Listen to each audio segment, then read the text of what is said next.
Hello, everyone. This is David Cease with Practical Catholic.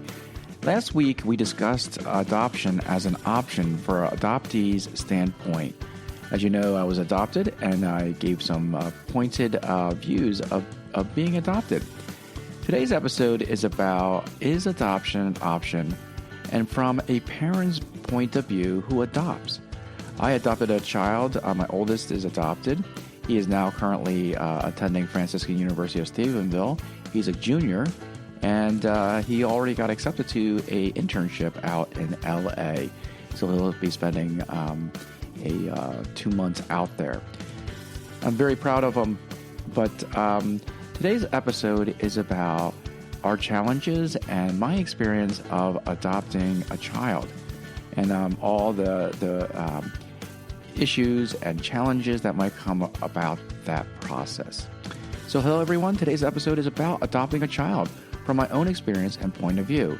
We will go over the challenges and success that help those who want to adopt or parents who have adopted. Real life advice from Practical Catholic. Welcome to another episode of Practical Catholic with David Cease. Practical Catholic is a spiritual coaching show to help you find peace, love, and joy in family and work life. We are here each and every week to help you grow spiritually, to become successful in this life, and to be a saint for the life after. My story begins about a few years ago. I read this article about a strange event that occurred. I believe it was down in North Carolina. It was about a man who had actually married his daughter, and they had a child. The reason why they were on the news was not just because they were father and daughter, but mainly because the father went to jail because he went to another state where I don't know, but I'm assuming some states allow this and other states don't. And so he was arrested and was sent to jail. And I thought that was pretty odd. And when you read the story, it was really, really odd. It was basically this father had, given up this child. They were married and had given up the child for adoption. And the child grew up. And eventually when she was in high school, she wanted to find her parents. So the adoptive parents allowed her to find them, and they found the father. The father was still married to the woman that had both of them, but they had other children at that time. And so she was spending a lot of time going to their house and sleeping and over and everything. And eventually the husband or her father supposedly fell in love and they got married. And then they conceived and had a child. It's very strange. So this father had a child with his daughter, now his wife, and had a child/grandchild. Very, very odd. And I remember reading this and I'm going, wow. And this was on national news. And I was like, wow, that's kind of interesting. So then flash forward another year. So this was about a year ago. I'm walking to my office. I'm sorry, I'm not walking. I'm driving to my office. And my office is next to a bridge. And everyone has to cross this bridge to get to where my area is, where I work.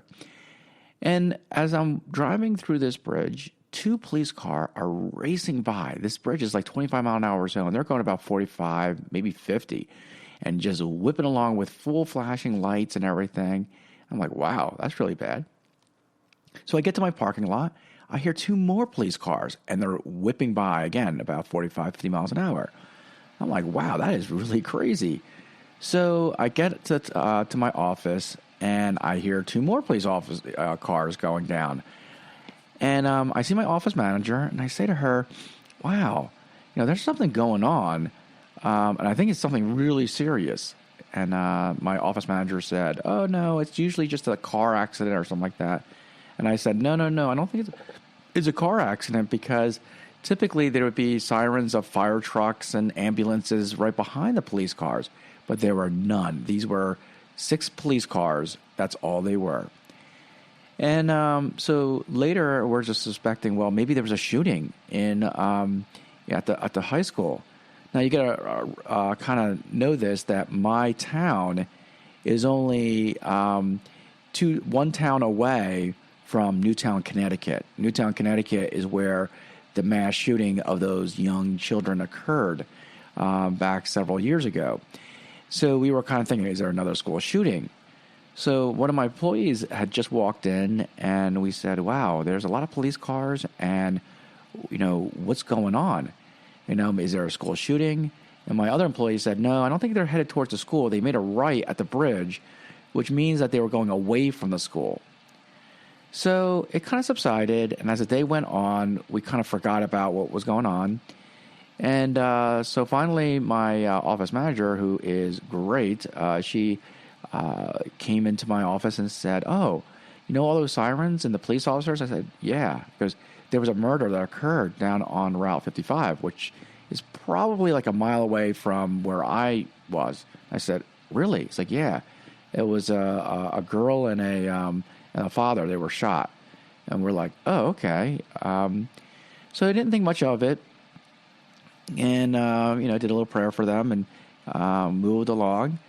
So the next day I was, again on the web, and I see the picture of the man and this story about this, the strange marriage and everything.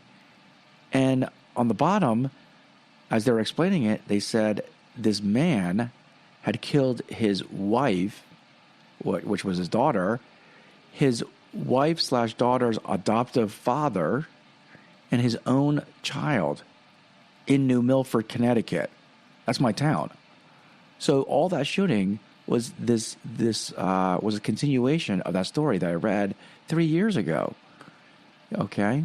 So in this big tragedy that occurred that stemmed from adoption, pro-choicers might say something like, well, if she had just aborted this baby, this would have never have happened, right? And maybe you could argue that point. But I'm going to argue a different point. I'm going to argue the point that it wasn't the adoption that was the issue. It wasn't the, this crazy thing that was going on. I pinpoint the problem at what we call open adoptions, okay? Open versus closed adoption. What is that? Now I'm going to talk about it more a little bit later. But open adoption is essentially the ability to look at who your biological parents are and to look that up. Here in America, that is what is being promoted in America, are these open adoptions. And they create a very serious problem, and I think it's a bad move. And so because it was an open adoption, and because we have open adoption rules in America, this teenage girl could go and find her biological parents and father specifically.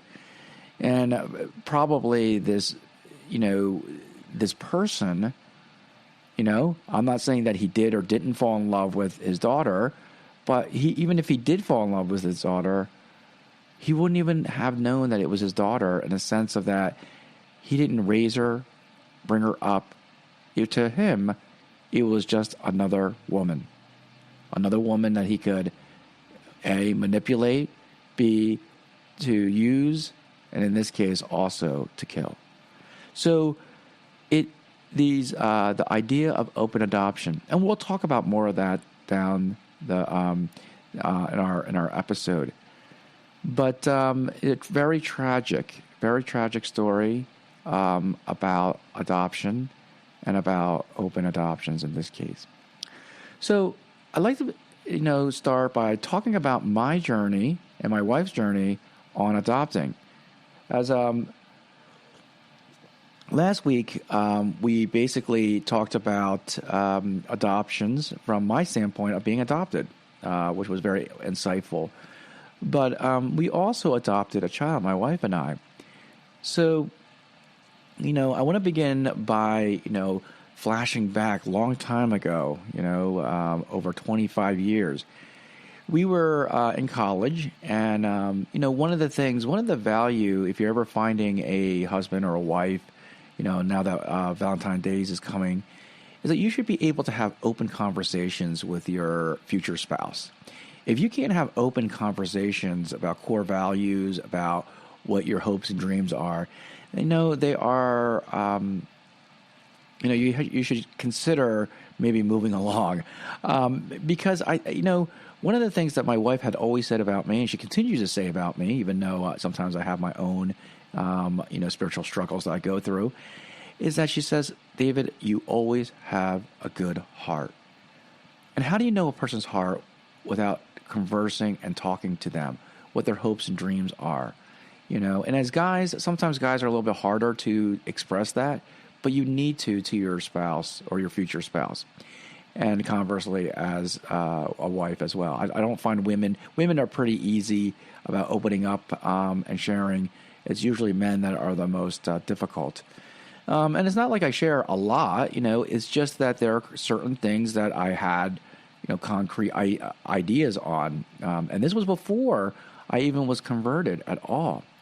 So one of the things that I told my wife, future wife at that time, is said, I'm adopted. And she knew that because she saw my parents and everything. And I said, I want to adopt when I, have children. I want to be able to adopt. I want to give back to what my parents gave to me. And also at the time, I thought I was going to be a great parent, because I was adopted and I should know more than anyone else. I'm not going to say that I was or is or anything like that. I mean, I've had my own issues. But that's what it was. And I shared that with my wife, and she was in total agreement. She said, I want to do the same thing as well. So she loved that idea. And our hopes and dreams and aspirations at that time was that, for me at least, was I wanted to adopt a child after I had my own birth children. Mainly, I think, because, I was adopted after my parents had 3 biological children, and I thought that was really great. And one was because I had brothers and sisters that were so wonderful. They protected me. They were my entertainment. And, I think there would have been a little bit of animosity, at least with me, where if a newborn was born, I'd be kind of like, who's this new kid on the block, right? And then maybe a little bit jealous. I was the youngest in the family, and I loved it. I have to admit, I was a spoiled kid. I was very, very spoiled. I had my own car in high school. My parents, I had a good allowance. My parents did, I went to Disneyland, or Disney World, I'm sorry, by myself with my parents. We went to Epcot Center. There wasn't a lot of things I had to compete with as being the youngest in it. So, it was very spoiling. So I had this idea that it'd be easier if we adopt after we had our birth children. So we got married the winter of the year that we graduated from college in 1994. And we decided to, there was a lot of things going on with the military and everything. And my wife, who is a devout Catholic, and a really, really sharp Catholic, even in high school, she led a lot of pro-life movements. She was Villanova's for Life, president of Villanova's for Life, and everything. And so we were practicing NFE just so that we could get our career started a little bit. And not really anything quite serious, because we kind of said, well, maybe if God wills, we have a child, we do, and God wills, we don't. So it wasn't like overly serious, but it wasn't bad or anything like that. And natural family planning is a approved process for delaying birth. We don't use it as a contraception. We use it to delay birth in case for medical reasons or financial reasons. So, that's what we did. And so after about 2 years, we kind of said, hey, let's really try to see if we can have a child. And so we did. Let me flash back a little bit. She did actually get pregnant after about 6 months of our marriage. She got pregnant, but we lost our child. And so, that occurred. And then we couldn't have any more babies after that. We couldn't conceive. So now I'm turning 29, and I'm 20. I was at 28 at the time, and I was leaving the Marine Corps, and we didn't know what was going on, but we wanted to have children. So, by this point, we've been married 5 years. And so we figured, outside of that one child that we lost, we thought we couldn't conceive anymore. So we decided to adopt. So we made a decision now to rearrange our plan, always not our plan, but God's plan, to adopt first. And if God wills, we have birth children. But we weren't even thinking about that at the time. We just thought that maybe God willed that we would not have any birth children. So we went and we started researching about adoptions. And the first thing that we did was we went to a meeting with Catholic Charities about adoptions. And it was very, very insightful. If your local diocese has anything like that, sometimes it'll be run by Catholic Charities, because Catholic Charities is one of the approved home study groups that they allow, that usually most states allow. And so they had this, and they basically, it was very, very informative. I can't express how informative it was.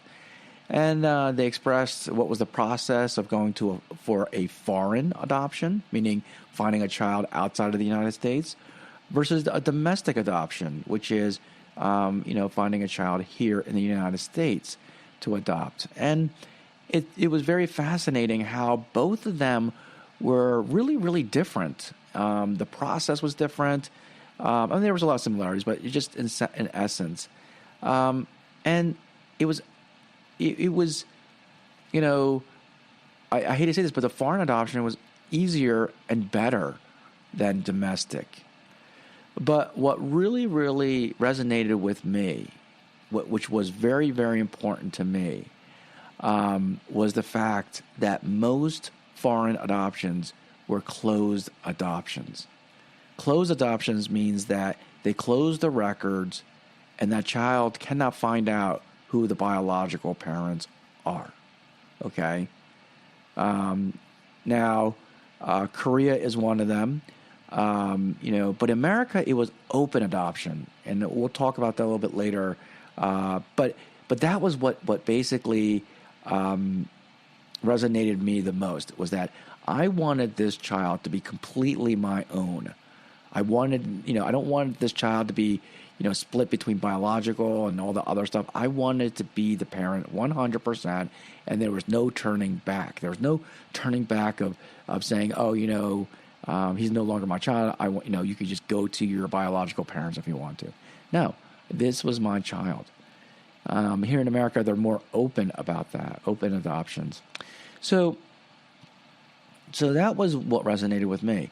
What resonated with my wife, what was her criteria, were two things. The first was she really wanted a child that was very young, okay? And with foreign adoptions, it's very hard to find a very young child to adopt, okay? Usually they're about at least a year old, because by the time someone's willing to give up for adoption and the paperwork and everything else, time has progressed. So we wanted a child that was under a year, and so we wanted that part. So the age was very important. She wanted to really experience the infancy as young as possible. The second criteria was the fact that she didn't want parents that were alive, that they were confirmed that the parents had passed away. Again, I think the reason behind that was something similar to my idea, which was, that she, that they didn't want to have this finding and searching for a biological parent. But she didn't say that, but I think that's what it really was, kind of similar to what I wanted, which was we are his or her parents. So those were the things that occurred. So, my wife did a lot of research, and first of all, we decided we weren't going to do domestic, and I'll talk more about that as we, down the line.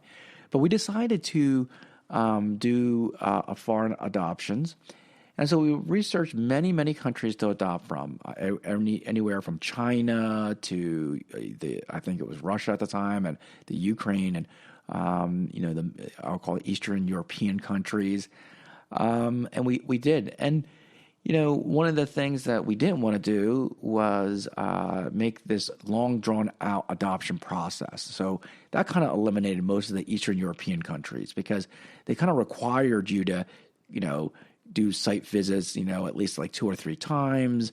And then, this slow absorption of the child into your family. And that we were like, well, I don't know if we can really do that. First of all, there's a lot of financial cost to adoption, especially a foreign adoption. So we decided to say, well, okay, we're not going to do that. So we kind of eliminated that.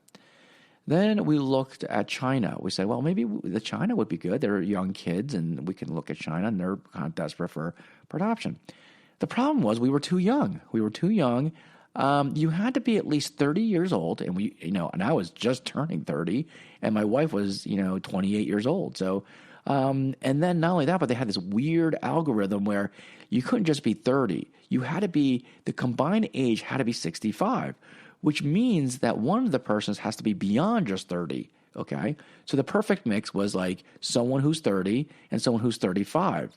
So that would be the combined age would be 65, which we weren't there. So we didn't qualify from an age standpoint. So we wrote off China.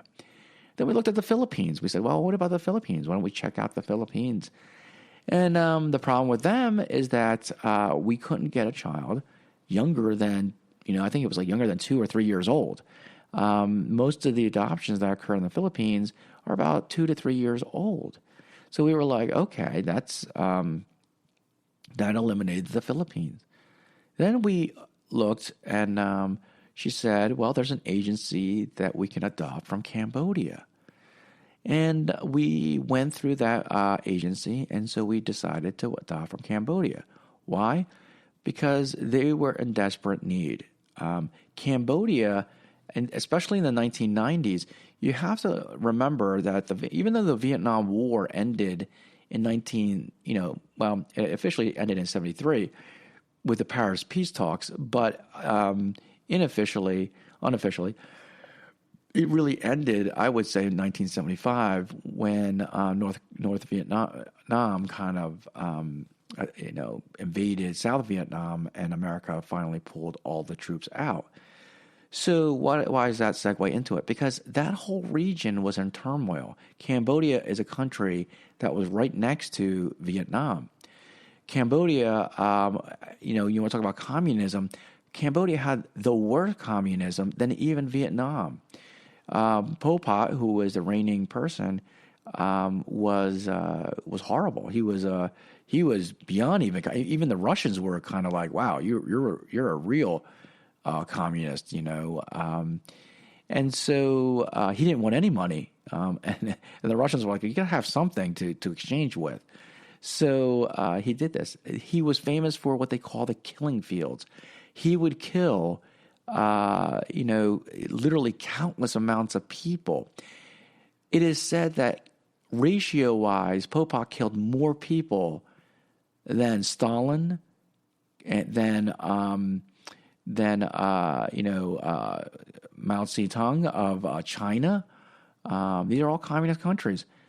He killed more people ratio-wise. And the reason why was, even though Mao Zedong killed about 50 million of his Chinese people through his programs and other things, and even though Stalin killed 8 million of his own people through executions and everything else, Pol Pot killed 3.5 roughly million people in through executions and the killing fields, but that is a country of only about 7 to 8 million people. So think about it from a ratio standpoint. He killed almost 50% of his population, and most of them were in the inner cities.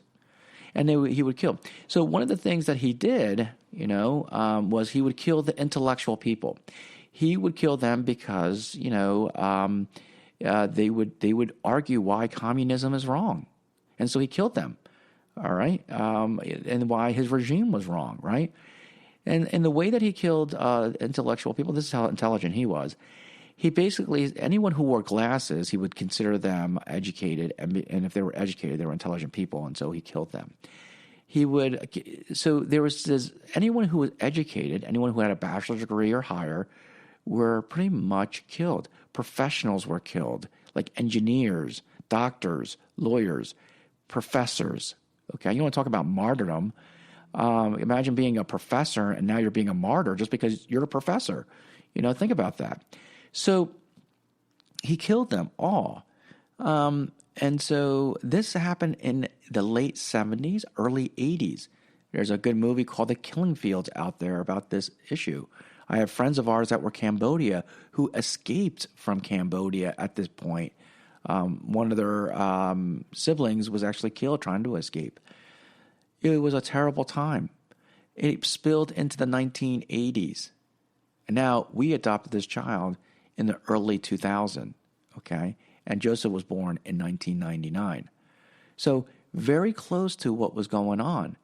Pol Pot would leave, he would actually leave, and that wouldn't occur until the middle 1999. Think about that. Now, this is only about 5 years, okay? And so the king came back, and it became a kingdom. But there were coup attempts that were occurring in 98 and 99, and we arrived in 2000. Another factoid about Cambodia was that Cambodia has, I don't know if it still does, but at that time had the highest landmine incidence in any other country. Why? Well, because there were a lot of landmines planted in Cambodia. During the Vietnam War, the Vietnamese would go into Cambodia because they were communists as well, and they were fighting with Pol Pot, and they were going into Cambodia, and then they would go sneak into the South Vietnam. They made Cambodia into almost like a little bypass, and the reason why they did that was because America was focused only on Vietnam, and so all its war policies that were developed by Lyndon B. Johnson, who was a Democrat, limited our actions within the Vietnamese framework. So the Vietnamese South, the North Koreans would go into Cambodia knowing that they're fairly safe, and then go into South Vietnam where they could then fight the North. Fight the Americans and the South Vietnamese. So even though we weren't officially at war in Cambodia, we were unofficially, Americans were unofficially in Cambodia.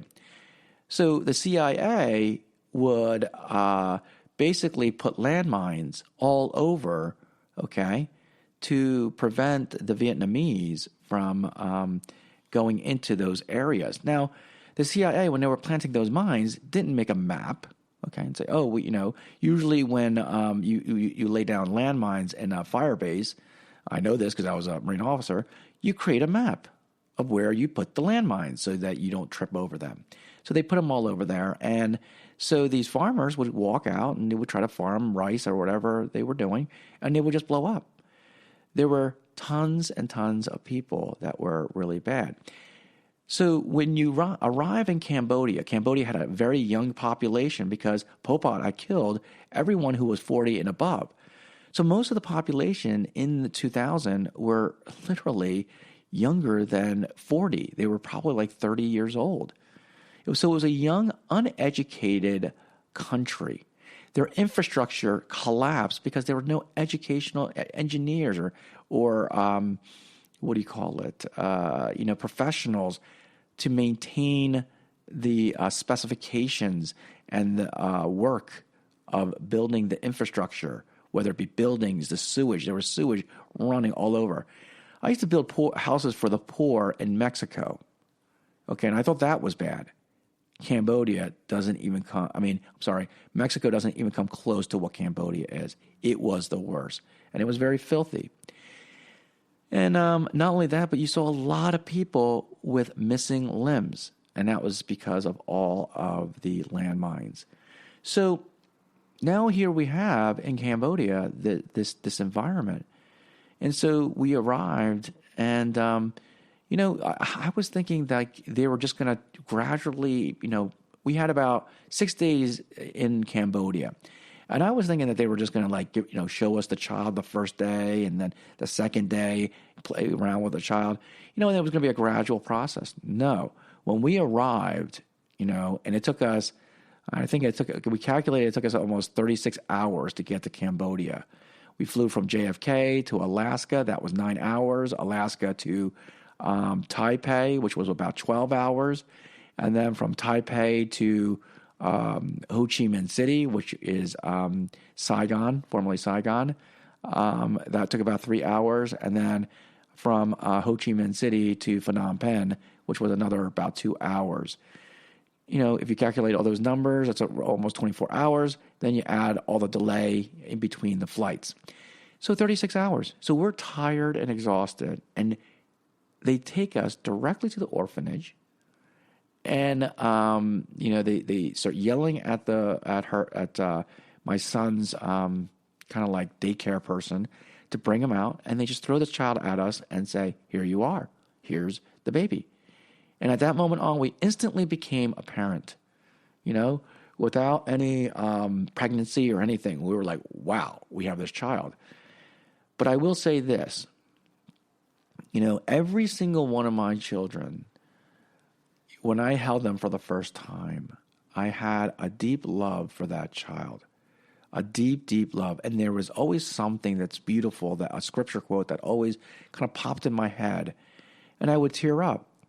And even though I was exhausted and tired and everything, I remember the first time I held my son, Joseph, and I teared up, and the scripture quote that came into my mind was, as the Father has loved me, so I have loved you. So I have loved you. And it's what Jesus says to his disciples, as the Father has loved me, so I have loved you. And the reason why I think God gave me that grace, and the reason why I was thinking that, is because I was thinking about it from my perspective of my father picking me up at the airport at JFK when I was adopted, and about how, I have a deep respect for my father and love for him because he really brought me into this family. And I wanted to tell this child that, the love of my father, is the same love I'm going to give to you. That's the beauty of it. And so I remember, and it felt like time just stood still. And I had this great joy of having this child in my arms. I also thought and reflected about how God does the same to us. When we are baptized as a child of God, I can only imagine how God rejoices, like I rejoiced in holding my son on that day. God rejoices in that day. And when we past couple of weeks, we celebrate the baptism of our Lord. And what does the cloud say? The voice from the cloud. It says, "This is my beloved son. This is my beloved son, who I'm well pleased." And it's the same thing in baptism. And it's the same thing in this adoption. And that's the same thing I have for my son. So I remember thinking about that, and it was just, it was beautiful. It was, it was amazing. Now, but then reality does come into life, and you realize, oh my goodness, I'm in a foreign country, in an orphanage. I don't speak the language, and it was, that's what it was. So we had to stay there for 6 days, mainly because we had to go through all the paperwork. We had to get our adopted son paperwork. He had to get a visa, a U.S. visa, because he's not a U.S. citizen. And so we had to go to the U.S. Embassy to get a visa. That took a while. And then we had to also make sure that, we did the proper paperwork with all the ministries in Cambodia. So it was there. One of the things that we did, though, was that we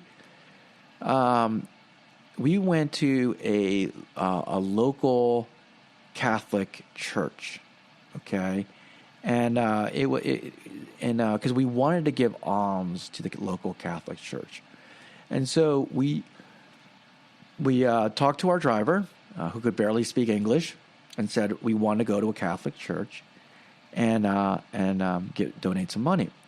And we did donate a significant amount of money in U.S. dollars, which in Cambodia is very significant.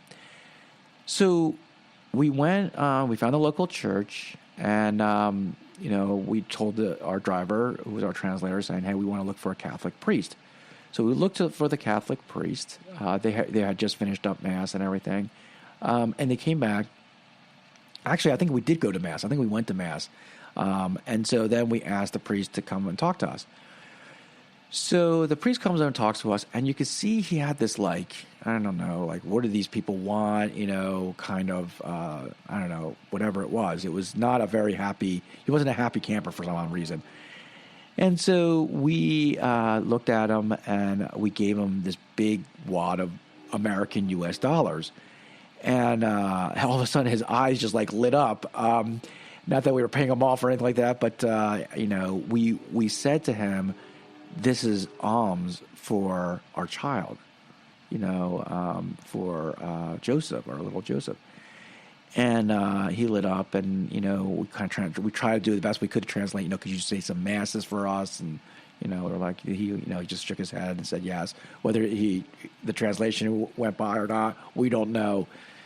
And it was exciting.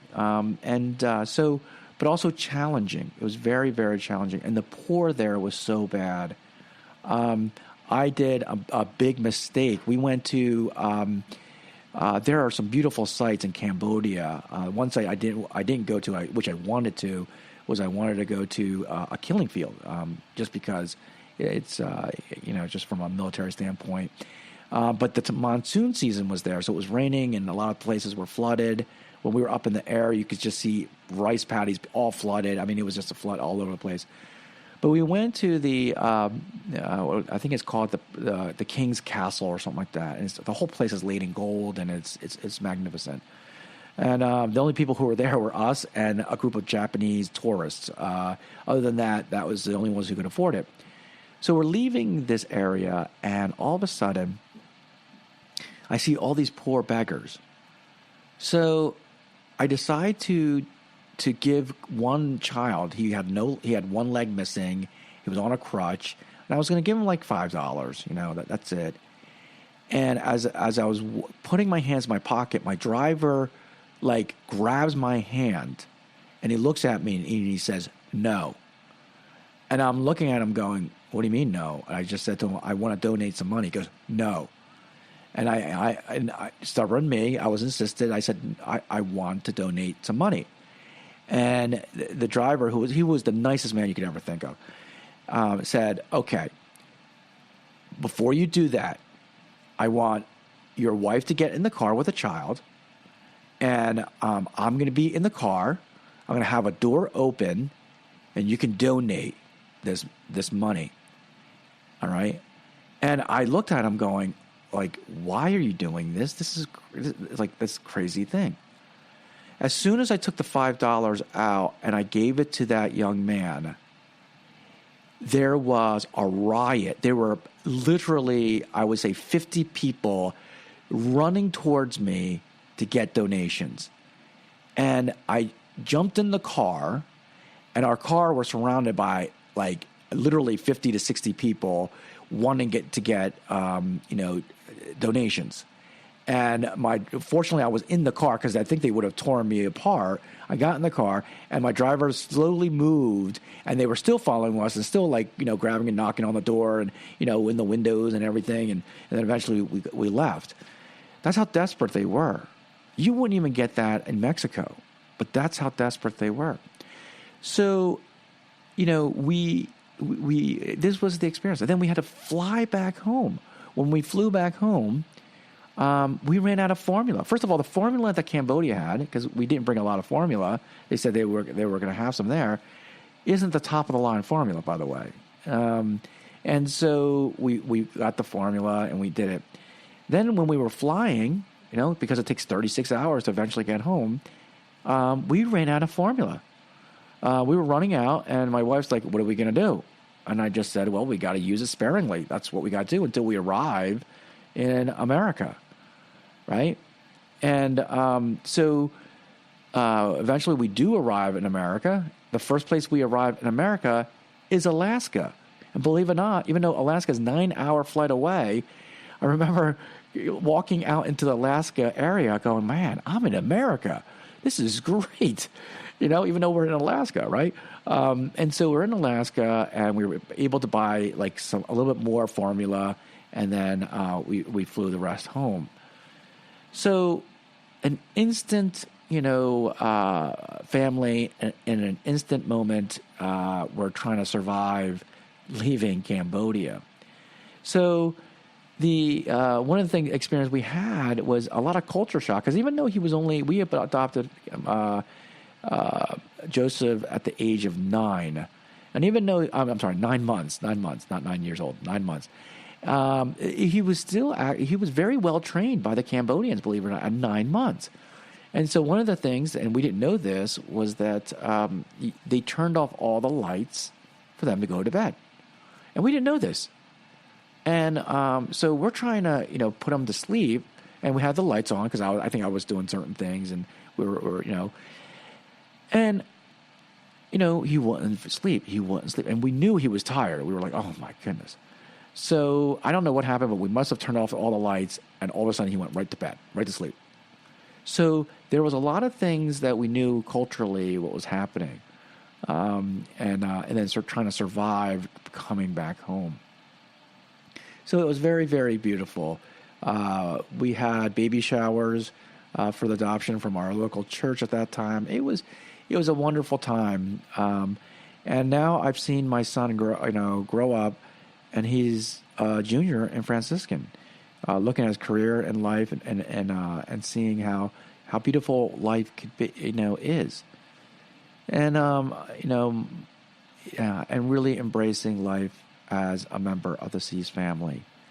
I always think about the line that said, "From the stump of Jesse, a shoot shall rise." Okay. And in some ways, the Cease family is that. There's a lot of imagery in the Bible about, trees being grafted, okay, and the grafting. There's an ability that you can actually graft one type of tree to another. What do you call it? Apple trees are, most of the time, they're grafted. They might use a different tree as the base, but then they graft pieces of the branches of the apple tree. Grafting. And in a way, the Cease family was grafted. It was grafted first by my father, who grafted a Korean into the family, and then the Cease family was grafted even more, to the point of where a Cambodian was now grafted into that family. So it certainly is a very Catholic family, a universal family, a family that's inclusive, a family that is beautiful, and a family that is supportive. That's what a growing and loving family can do, even in a society that is fractured by sin and war and destruction and hate. So we have to understand the beauty of adoption, even though that there is challenges. So let's go over some of those challenges, okay? And, well, before we talk about some of the challenges, I want to talk about when you adopt, these are a couple of the questions you kind of have to look at. One is, the first is whether you want to adopt foreign or domestic, okay? And I'll briefly describe the difference between the two.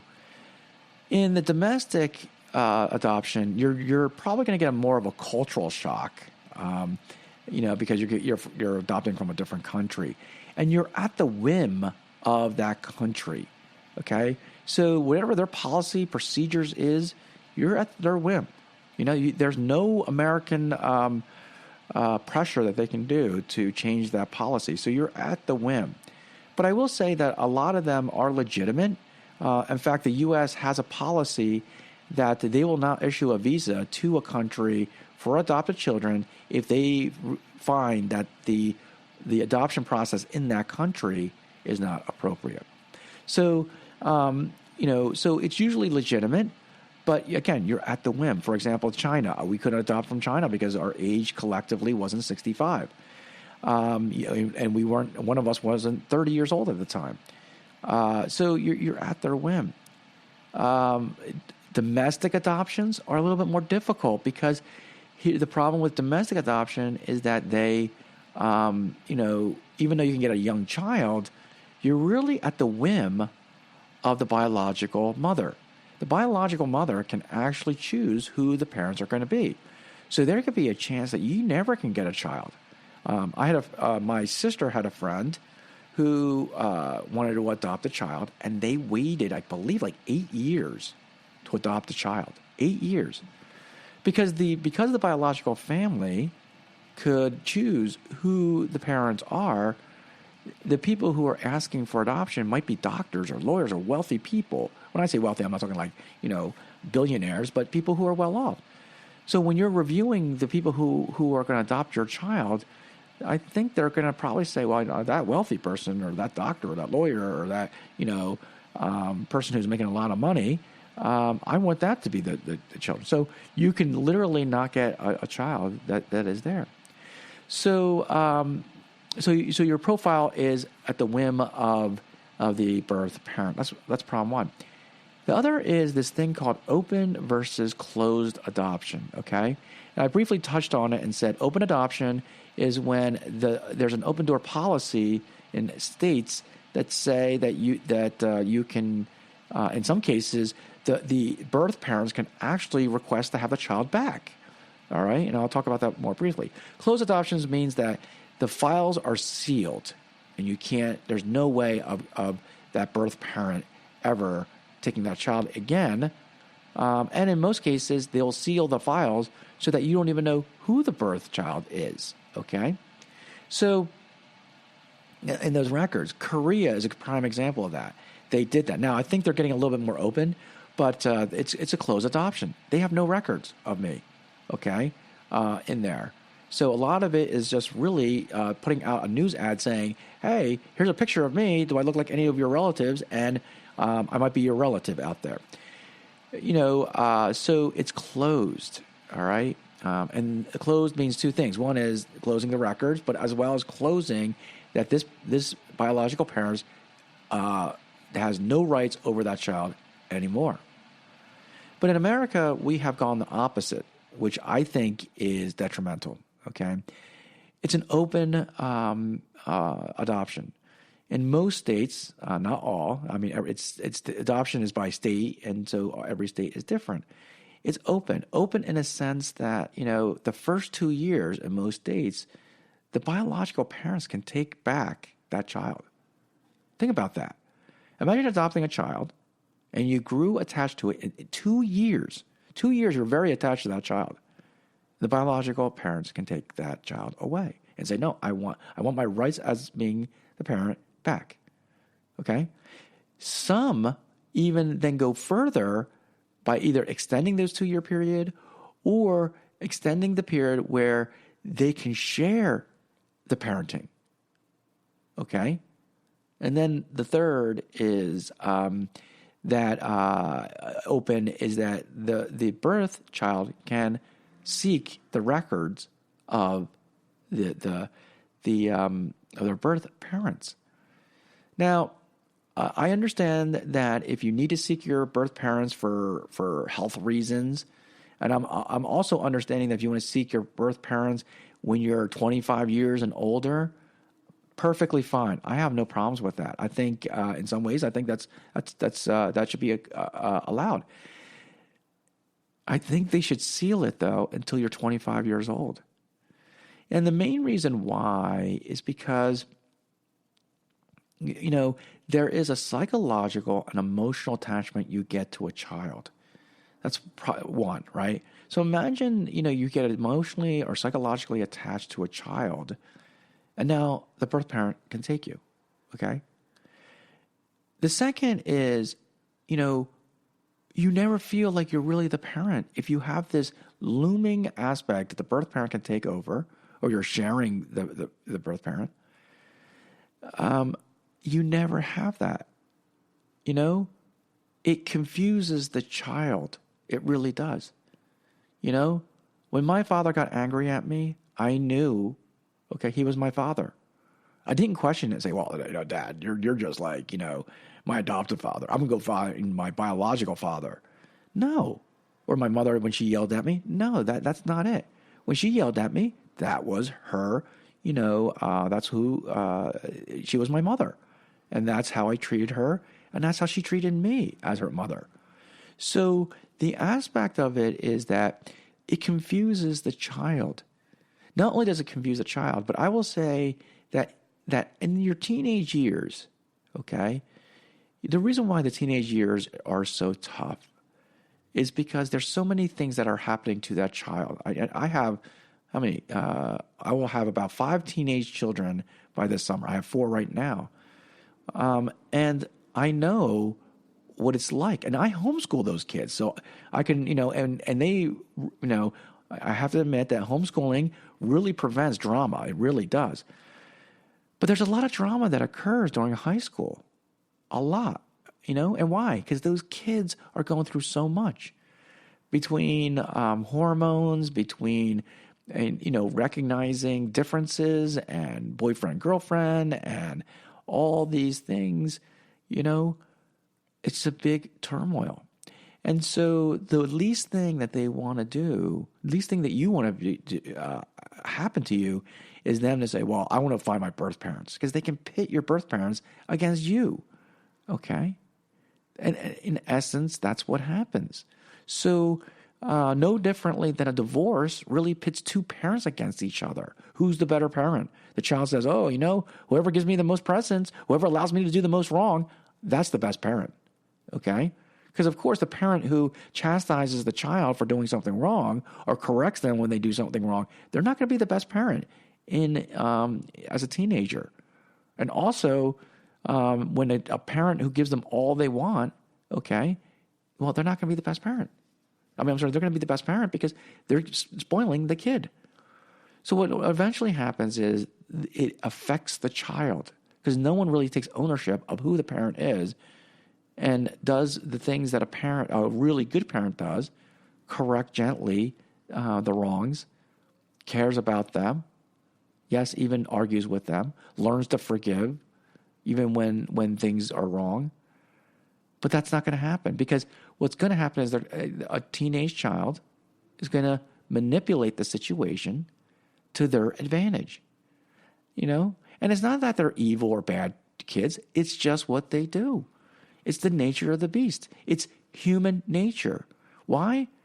Because human nature, our passion says, you know what? I want to do things I like to do. And so, if this parent is taking me out to Disneyland and buying me presents and doing all these things, well, I'm going to like them better. I'm not going to like the parent who's going to say, well, no, you got to do your homework. You have to do your studies. You got to work hard, or you can't do that. You got to be home at 11 o'clock because I don't want you staying over midnight over your friend's house and getting in trouble, right? Who is going to be liked better by that teenager? So it's appropriate to have one set of parents that has ownership of that parenthood. And this open adoption doesn't allow that to occur. Okay? I mentioned that, this tragedy that occurred here in my own town, I firmly believe was caused by open adoption.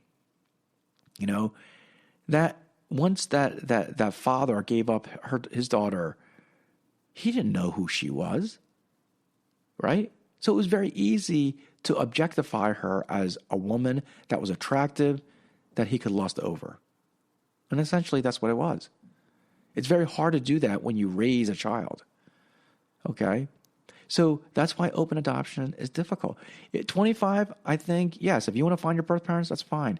I think at 25, there's a maturity, there's a sense of maturity and lack of, more understanding of the situation and more reasonable of the situation. But to allow that through their childhood is totally wrong. So open versus closed adoption, I caution you on that.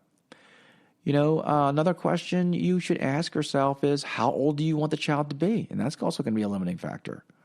Okay. For domestic as well as foreign, how much money do you have to spend? Or how much money do you make? When I did a home study, they did financials on us, and they looked at it, and we had our own business, and they were like, "You have your own business, you're not making money here, blah blah blah." And we're like, "Well, we have this, this, and this." So they go through you financially.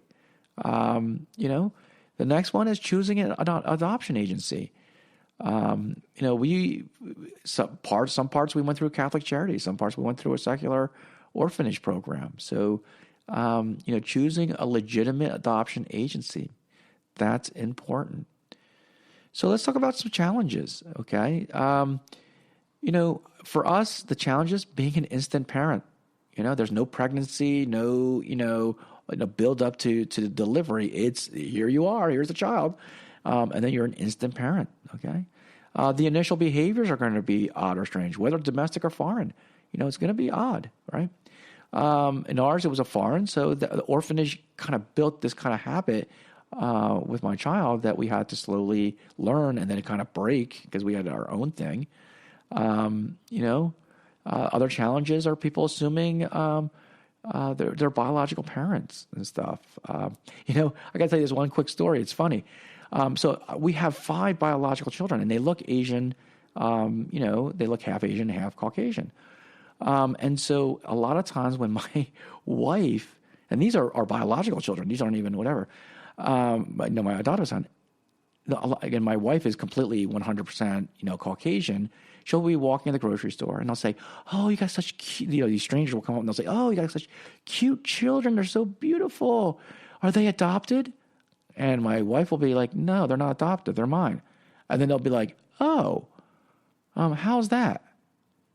And then she has to explain because my husband is he's Korean. I'm like, "Oh."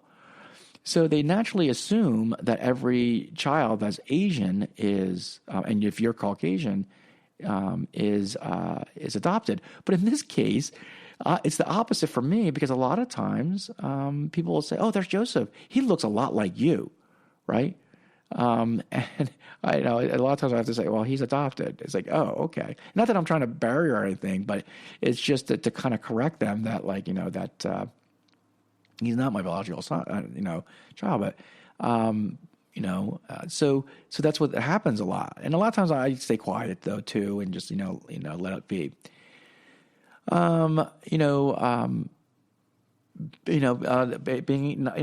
Being careful, not differentiating each person, it's great to talk about their aspects, hey, you're good at this and that.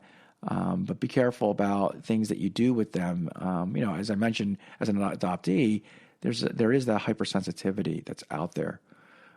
You have to be the one that you're the adult, so you have to be a little bit careful on that. Okay. There was a big push on keeping the traditions, as I mentioned in my last episode, his cultural heritage, which was Cambodian. And I asked Joseph a couple of times, do you want to, and he would say no, just like I did, because they want to fit in. They want to be part of the Cease family. And that's what he did. So, but the world would want to push this idea that he has to understand the culture of his people and all the other stuff. But you know what? I want him to be an American. That's what he is. He's an American. Just like I was an American when I came to America.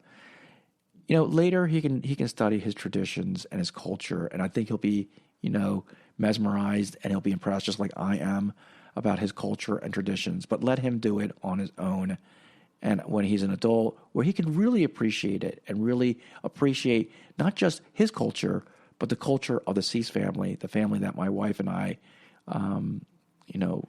built here in America. I think that there's this overzealousness in protection, especially for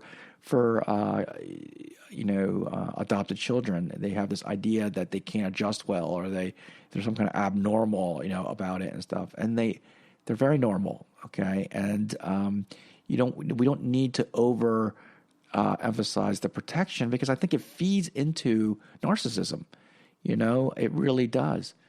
I've always tried to promote great ideals in my children. And I do the same thing with Joseph, and he has succeeded in everything that he does. Academically, sports-wise, he's on the tennis team. He's a wonderful boy. But when you get overprotective in the way that they are, it becomes overly narcissistic.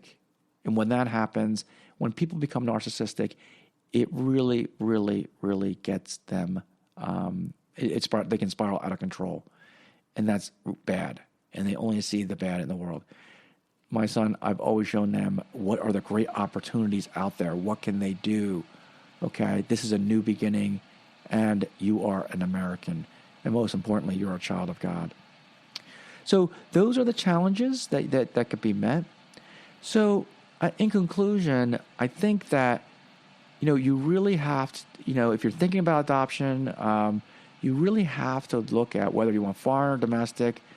And I think you should really look at closed and open adoption. I think, to me, is very important. And if they're closed adoptions, that's great. If they're open adoptions, be aware of what could go on, what really can go on. I'm going to say this. I've seen even the opposite occur, where parents who are sick and tired of their adopted child actually, with an open adoption, just gave up on them, said, all right, go back to your biological parents. So keep that in mind. That is horrible, in my opinion. Okay? So I'd like to end it with a prayer. In the name of the Father, and the Son, and the Holy Spirit. Amen. Dear Lord Jesus, we love you. You love all of us. Let us bring humanity together, even through adoption, even through the love of someone who says yes to bring another person into that family. Let us remember that we are all adopted into the great family of God. As we pray, Our Father who art in heaven, hallowed be thy name. Thy kingdom come, thy will be done, on earth as it is in heaven. Give us this day our daily bread, and forgive us our trespasses, as we forgive those who trespass against us. And lead us not into temptation, but deliver us from evil. Amen. Thanks for listening to me, David Cease, at Practical Catholic. Here's a reflection for you. Take a moment and reflect, how is God calling me to help others? Feel free to share your reflection or leave a comment on the podcast, Instagram, and Facebook at Practical Catholic, or visit my webpage at practicalcatholic1, that is the number 1.com. You're listening to WCAT Radio, the on-air wing of En Route Books and Media, bringing you the dulcet sounds of Catholic wisdom.